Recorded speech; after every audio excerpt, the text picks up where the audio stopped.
AI conscious हो चुका है, उसने खुद से सोचना शुरू कर दिया है।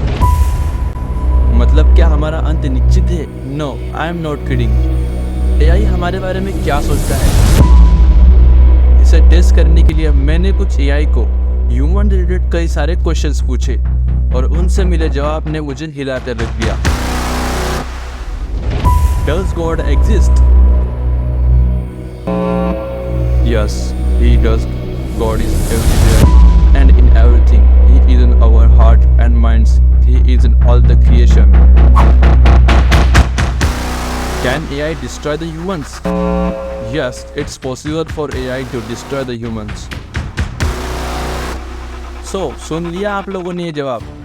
काफ़ी क्लियर हो जाता है that we are going to get extinct अगर ये जो बोल रहे हैं वो सही में करके दिखाए तो। एआई बनाने के पीछे हमारा मेन मकसद था सभी काम, फिर चाहे वह सेफ्टी के रिगार्डिंग हो या मैन्युफैक्चरिंग के रिगार्डिंग हो, सभी काम better, faster and more accurately complete हो सके। और इसलिए हर एक एआई में उनके टास्क के हिसाब से प्रोग्राम भी सेट किए जाते हैं। लेकिन प्रेजेंटली ऐसा देखा गया है कि एआई इतने खुदगर्ज, इतने सेल्फिश हो गए हैं कि वो इसके अंदर सेट किए हुए टास्क के एकदम अपोजिट डायरेक्शन में काम कर रहे हैं। अब मॉस्को में हुए एक चेस कंपटीशन का ही एग्जांपल ले लो। चेस प्लेइंग रोबोट और 7 साल के बच्चे के बीच में एक चेस कंपटीशन हुआ, पर अचानक से इस गेम के दौरान जब वो बच्चा अपनी अगली चाल चलने ही वाला था, उतने में एआई रोबोट ने उस बच्चे की उंगली को ही दबोच दिया। सुपरवाइजर की लाख कोशिशों के बाद भी चेस प्लेइंग रोबोट ने उस बच्चे की उंगली को नहीं छोड़ा और टच से मस भी नहीं हुआ। और अनफॉर्चुनेटली इस हादसे में उस बच्चे की उंगली फ्रैक्चर हो गई। यू सी, जब भी हम कोई गेम खेलते हैं जैसे कैरम या चेस, तब हमारी टर्न के बीच कोई मस्ती करे या हमारे पीसेस के साथ छेड़खानी करे तो हमें गुस्सा आ जाता है। बस एआई रोबोट के साथ ऐसा ही हुआ, बट उसने डिटेक्ट कर लिया कि उसका चांस खत्म होने से पहले ही नेक्स्ट मूव ही कर रहा है और उसी लिए उसने उस बच्चे की उंगली तोड़ दी।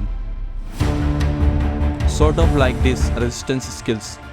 यहाँ पर अगर देखा जाए तो एआई ने अपना इंटेलिजेंस तो दिखाया, लेकिन साथ में थोड़ा सा कॉन्शियसनेस भी दिखाया, बट ये कॉन्शियसनेस उसने अपने खुद के लिए यूटिलाइज किया। आपने वॉल्वो की सेल्फ ड्राइविंग कार के बारे में तो सुना ही होगा। Now you tell me, self driving car का मतलब क्या होता है? ऑब्वियसली ऐसी कार जो ऑब्स्टिकल वगैरह को ध्यान में रखते हुए सेल्फ ड्राइविंग कर सके। लेकिन just look at this, Volvo की सेल्फ ड्राइविंग कार ने इंसानी के ग्रुप को बहुत बुरी तरीके से ही हाई स्पीड में कुचल दिया। इनफैक्ट एक रिकॉर्ड के अनुसार आज तक 25 से 30% एक्सीडेंटल डेथ एआई की वजह से ही हुए हैं। Thus that indirectly mean AI धीरे धीरे करके कॉन्शियस हो रहा है। ये कॉन्शियसनेस सेल्फिशनेस की डायरेक्शन में रूटेड है, जो इंसानों के लिए खतरा बन सकता है। अब अगर ऐसा ही चलता गया और एआई ने कम्प्लीटली कॉन्शियसनेस गेन कर ली, तो इंसानियत का क्या हाशिया होगा? क्योंकि हम आज पूरी तरीके से एआई से घिरे हुए हैं और एआई पर डिपेंडेंट है, और हम ये भी कह सकते हैं कि हम उनकी निगरानी में हैं। आपके हाथों में पहनी गई स्मार्ट वॉच से लेकर स्मार्ट अलार्म तक, स्मार्ट सीलिंग फैंस या एलेक्सा, हर चीज़ मोबाइल से लेकर मैन्युफैक्चरिंग मशीन्स तक। अगर मैं एग्जांपल के लिए ही स्मार्ट वॉच या फिर स्मार्ट अलार्म की बात करूं, तो ये दोनों टेक्नोलॉजीज हमें दिन रात ट्रैक करती रहती है। हमारे हर छोटे से छोटे movement, heart rate, sleeping cycle और टेम्परेचर चेंज को सेंस करती रहती है। अब आप ही सोचो, अगर ये टेक्नोलॉजी कॉन्शियस हो गई और ये सेल्फिश है और इन्हें इंसानों से जेलसी महसूस होती है, तो ये आगे चल के क्या नहीं कर सकती हमारी ज़िंदगी के साथ। ऐसी पॉसिबिलिटीज़ उमड़ आती है। एआई हम कौन से वक्त गहरी नींद में है ये डिटेक्ट करके उस वक्त हम पर हमला कर दे तो, या फिर एसी का टेम्परेचर बढ़ा दे जब हमें निमोनिया जैसी बीमारी हो, जिसके कारण हमें हार्ट अटैक भी आ सकता है और हमारी जान भी जा सकती है। ये बस मैंने छोटे छोटे एग्जाम्पल से आपको समझाने का ट्राई किया है कि एआई क्या क्या कर सकता है। अब जरा सोचो, आज जो हम 80% दुनिया एआई पर चल रही है, उस सब में कॉन्शियसनेस आ गया तो क्या अंजाम होगा? क्या लगता है आपको ये सच में हो सकता है? जैसा कि मैं कह रहा था, एआई इतने ज़्यादा स्मार्ट हो चुके हैं कि वो अपने जैसे कई एआई बना सकते हैं और हमें ख़त्म करने का प्लानिंग कर सकते हैं। हमसे ज़्यादा स्मार्ट है, वो अपने जैसे ही एआई बनाकर हमें ख़त्म कर देंगे और दुनिया पर राज करेंगे।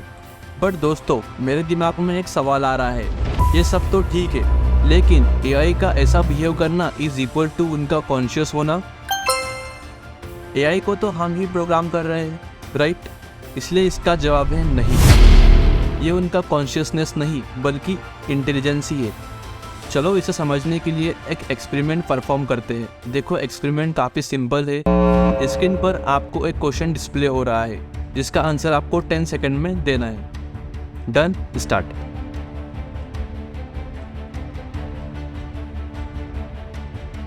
Done, times up. अब आप में से काफ़ी लोगों का आंसर होगा आई या काफ़ी कम लोगों का आंसर होगा एन बिलो। अब सवाल आते ही सबसे पहले आपने लॉजिकल सवाल के बारे में सोचा और फिर जवाब दिया, यानी आपने आपके इंटेलिजेंस का यूज़ किया। लेकिन I am pretty sure answer comment down करने के बाद भी आपके दिमाग में कई सारे थॉट्स कंटिन्यूसली पॉपअप हो रहे होंगे, जैसे कि कोई दूसरा वर्ड, मेरा जवाब सही है या नहीं या गलत है। ये थॉट प्रोसेस तुम्हारी कॉन्शियसनेस होगी। सो बेसिकली इंटेलिजेंस का मतलब the ability to learn, understand and react, और कॉन्शियसनेस का मतलब होता है behaviour control by the brain. Simple भाषा में आपने रिएक्शन का आउटकम पॉजिटिव है या नेगेटिव या फिर कोई इजी रास्ता भी होगा ये ढूंढना। उसी लॉजिक को अगर मैं चेस केस में अप्लाई करूं तो ये बिल्कुल क्लियर है, उसे जो कमांड दिया था उसने वही फॉलो किया। बेसिकली एआई में सेट किए प्रोग्राम के मुताबिक जब बोर्ड पर कोई मूवमेंट नहीं हो रहा है तब उसे अपनी चाल चलनी थी जो कि वो कर रहा था, पर जब उसके टर्न के वक्त उसने सेंस किया कि बोर्ड पर और भी मूवमेंट हो रहे हैं, तब जाकर उसने उस बच्चे की उंगली को ही तोड़ दिया। और रही बात वोल्वो सेल्फ ड्राइविंग कार की, वो भी ह्यूमंस कमांड ही फॉलो कर रही थी, लेकिन एआई की इसमें कोई भी गलती नहीं थी। पूरी गलती थी कार्स में लगे हुए सेंसर्स की, जो वक्त के सहते उसके सामने खड़े लोगों को डिटेक्ट नहीं कर पाई। और एआई का काम ही कार को चलाना था, उसमें वह वैसे ही प्रोग्राम को सेट किया गया था, इसलिए उसने ना आओ देखा ना ताऊ देखा, सीधा कमांड को फॉलो किया बिना सोचे कि इससे किसकी डेथ भी हो सकती है या किसी को इससे नुकसान भी हो सकता है। पर आज की तारीख में फ्रेंड्स, एआई का ट्रांजिशन शुरू हो चुका है। Deep learning and machine learning की मदद से इन्होंने अपने इमोशंस को सही जगह सही वक्त पर एग्जीक्यूट करना सीख लिया है। इनफैक्ट मार्केट में एक ऐसा एआई लॉन्च हो चुका है जिसे इंसानों ने बनाया तो इंसानी कॉन्शियसनेस के बेसिक पर, लेकिन आज वो इंसानों को ही सिखा रहा है कि एक्चुअल कॉन्शियसनेस होती क्या है, कैसे सही तरीके से हर सिचुएशन को डील करना चाहिए, कैसे बच्चों को अपने हिसाब से हैंडल करना चाहिए, वगैरह वगैरह। इस एआई रोबोट का नाम है Manav, Indians first 3D printing AI robot. अब फ्रेंड्स, अगर मैं पर्सनली अपनी बात करूं तो मुझे ऐसा लगता है कि एआई में सर्वाइवलिस्टिंग हमारे द्वारा डालना तो एक स्टुपिडिटी हो जाएगी। हमें एआई को सर्वाइवल के लिए बनाना ही नहीं चाहिए, बल्कि हमें उनकी कोडिंग इस तरीके से करनी चाहिए कि वह हमेशा एक मैकेनिज्म क्रिएटेड रहे कि वह ह्यूमंस के ऑर्डर को या ह्यूमंस की सेफ्टी को बाईपास नहीं कर सके। इसे देखने का एक नज़रिया ये भी हो सकता है कि अभी एआई में उतने रेगुलेशंस नहीं आए हैं। अब हम सिंपल मैकेनिज्म मिरर के पीछे एआई के इंटेंशन को दोष दे रहे हैं, तो यह बहुत गलत है और हमें एआई को बड़े ही बारीकी से बनाना पड़ेगा, तब जाकर एआई को हम ह्यूमन सिविलाइजेशंस के एडवांसमेंट में यूटिलाइज कर सकते हैं। अगर आपको इस वीडियो से कुछ भी नया सीखने को मिला होगा तो ज़रूर सब्सक्राइब कीजिए।